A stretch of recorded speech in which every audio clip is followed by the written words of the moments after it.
Hi, I'm Dr. Jimmy Bays. Have you ever had an event in your life that has caused you to change the way that you live? I want to share with you how I learned to adapt to a new normal in my life after I experienced a stroke. 2006, I had a vertebral artery burst, which caused a brainstem stroke. The loss of blood to my brain caused my body to go through various changes. I spent almost 3 months in the hospital. And when I was released from the hospital, my life had changed. I had physical things in my body that I had to learn how to adapt to. The most significant change in my life was the fact that I had pronounced double vision. I couldn't see, I couldn't focus on anything. I was pastoring a church, and with double vision, it made it very difficult to read and study. I couldn't drive a vehicle. My voice was also affected. The stroke had paralyzed the left-hand side of my vocal cords. Being a preacher, I need my voice. I needed to be able to communicate. The stroke left me with a balance issue.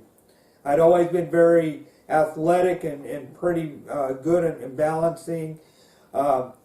I was in gymnastics. I didn't have a problem with my balance, but now all of a sudden I had a balance issue in my life. My legs were not very strong. To this day, I still cannot run, and sometimes I can barely walk. So my legs were affected. I have had, and I still have a little bit of numbness on the right-hand side of my body. So I had these physical things going on in my body, my vocal cords, my eyes, my legs, different things going on in my body, and I knew that I would have to physically adjust some areas of my life. If you have gone through any kind of physical change, you know what I'm talking about. And there have been people go through a lot more traumatic events, getting paralyzed. They have to learn how to cope with life. But besides all of the physical things that I went through, and that anyone that has experienced a traumatic accident will tell you that the emotional and mental issues are just as pronounced as the physical issues. Anyone that has gone through a stroke will tell you that it affects your emotions. After my stroke, I became more emotional. A lot of times, even to this day, as I speak and I get emotional and kind of tear up, my vocal cords seize up.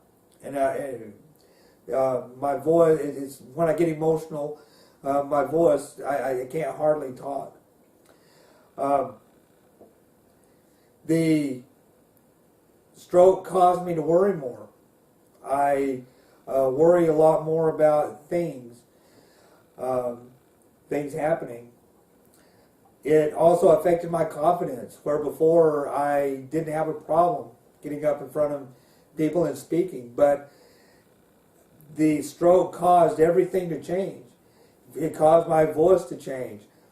My breathing is not right. Sometimes I get short of breath, and it affects my speaking. So it has affected my confidence. I can't walk sometimes. There's a lot of times where I want to be a part of a group, but if it means having to walk somewhere, a lot of times we'll make an excuse. No, I can't go for whatever reason, because I know that my legs are not strong enough. There have been the emotional aspects of it, the worrying, getting emotional for no reason. I've had to learn how to deal with all those problems and lack of confidence.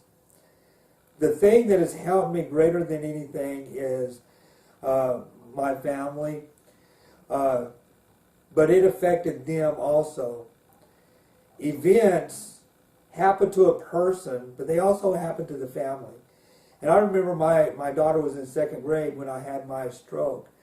And it really affected her because I was in the hospital and I was very close to death. They didn't tell me that I was close to death. The family knew that I was close to death, but they don't tell little children how serious the situation is. So my daughter wasn't given a lot of the information that my wife, my parents, and other family members knew.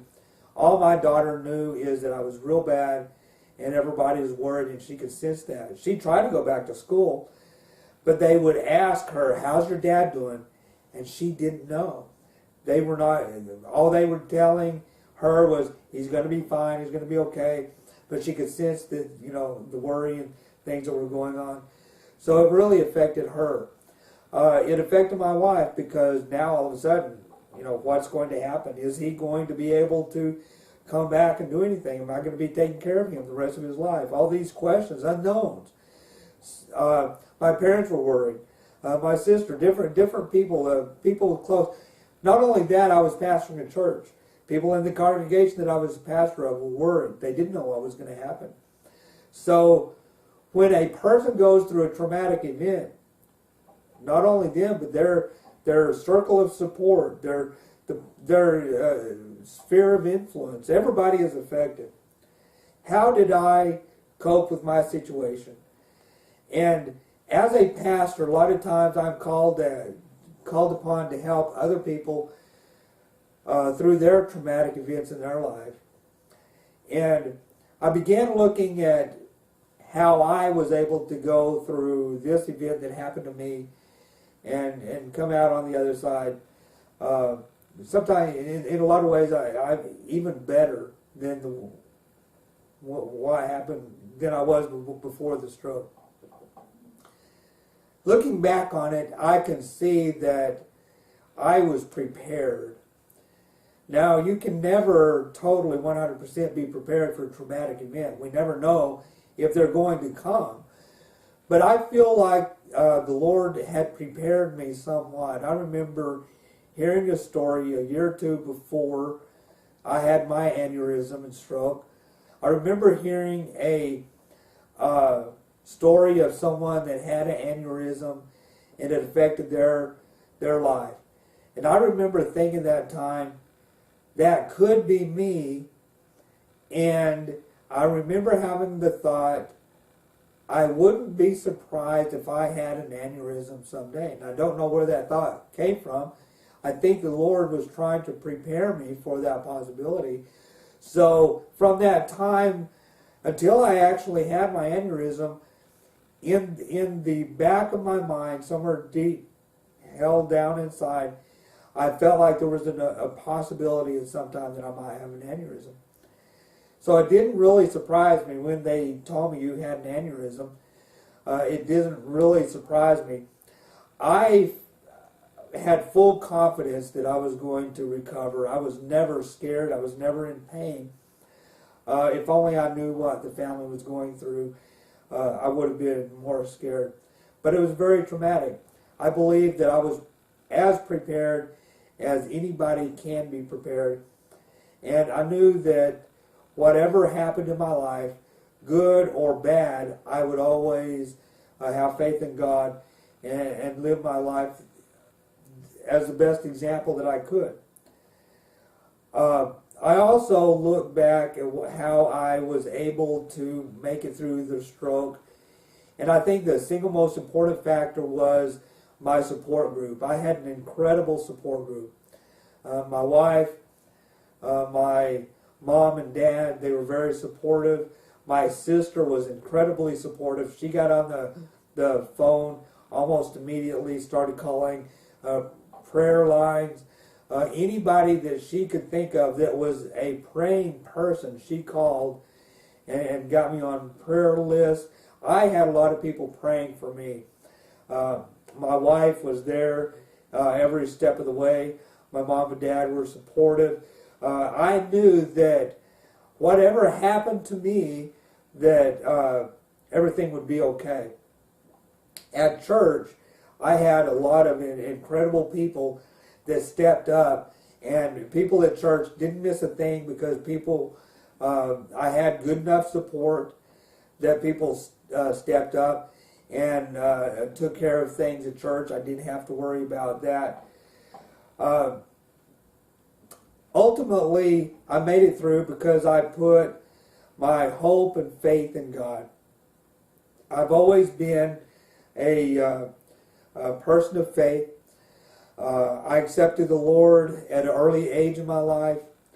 I never had a very rebellious time. I had the time in high school that, you're not sure about things, but I've always lived for the Lord. I've always tried to do what I thought was best for the Lord. So my faith and trust has always been in the Lord, and ultimately that's what helped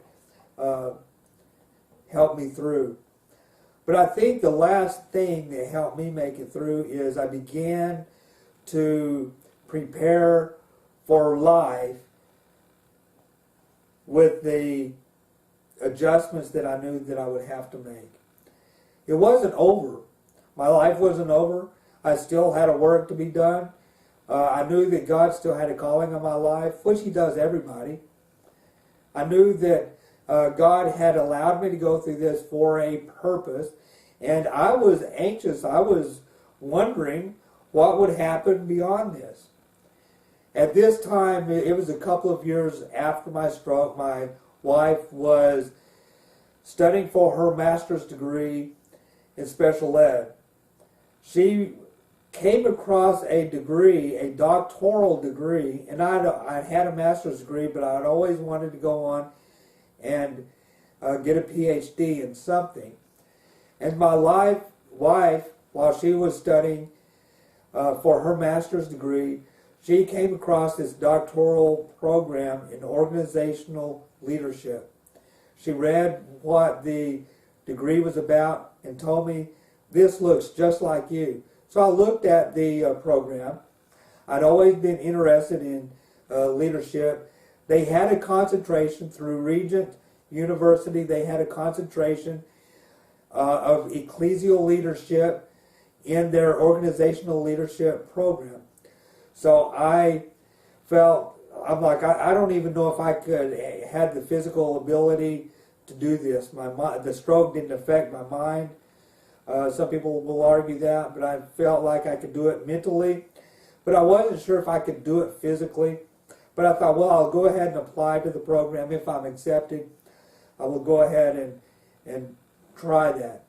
I was accepted, and I thought that I didn't think my chances for being accepted into the program were too strong, but I was accepted into the doctoral program.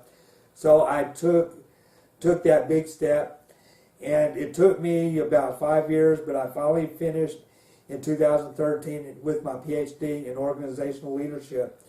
So I know that God allowed me to go through the stroke, and it changed my normal, but my normal continues to change. My normal changed after I got my PhD. It was a good change, and it was a change that I was wanting to happen. All changes in our life are not always wanted. You too, whatever situation you are going through, you too can adjust to your new normal. And more importantly, there are people around us, our loved ones. There are people that we are connected with, people that we work with, people that we go to church with. They are experiencing traumatic events in their life daily. And I would urge you to be a part of their support group. I could not have made it without my support group.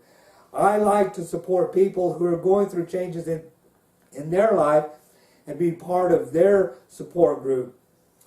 The next video, I want to talk about how you can adjust to your new normal and how you can help others adjust to their new normal. Down below this video are links to my social media, Facebook, Twitter. Join me. Also, my email address is down there. I would love to hear your story and how you adjusted to your new normal. Thank you.